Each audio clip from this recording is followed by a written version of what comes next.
సమావేశాలు హాట్గా సాగుతున్నాయి. లోక్సభలో రాష్ట్రపతి ప్రసంగానికి ధన్యవాద తీర్మానంపై చర్చ సందర్భంగా అధికార ఎన్డీఏ ప్రతిపక్ష ఇండియా కూటమి నేతల మధ్య మాటల తూటాలు పేలాయి. ఈ క్రమంలో లోక్సభ ప్రతిపక్ష నేత కాంగ్రెస్ పార్టీ అగ్రనేత రాహుల్ గాంధీ బీజేపీపై విరుచుకుపడ్డారు.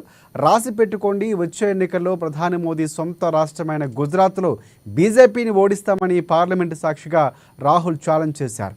ఉద్యోగాలు లేక దేశ యువత అల్లాడుతోందని, ఉద్యోగాలు ఇవ్వకుండా యువత వెన్ను విరిచారని అంటూ ఆవేదన వ్యక్తం చేశారు. జీఎస్టీ, ఐటీ విభాగాలు చిన్న మధ్యతరగతి పరిశ్రమలే వేధిస్తున్నాయని కూడా ఫైర్ అయ్యారు. దేశంలోని బడా పారిశ్రామికవేత్తల కోసమే మోదీ సర్కారు పనిచేస్తుందని ధ్వజమెత్తారు Rahul Gandhi.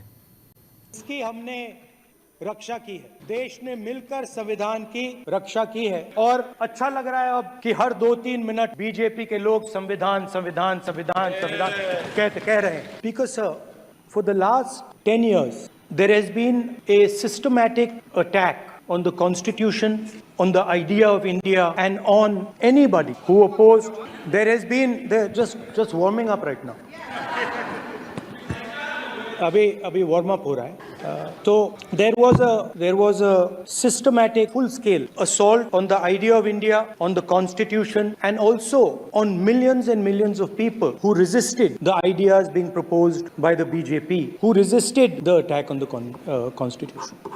Many of us personally were attacked. In fact, some of our leaders are still in jail. One of our leaders has just recently been released. Another one is still in jail. And not only the opposition, but anybody who resisted the idea of concentration of power, of concentration of wealth, of aggression on the poor, of aggression on Dalit, minorities, tribals, was crushed. Violently crushed. People were put in jail. People were threatened.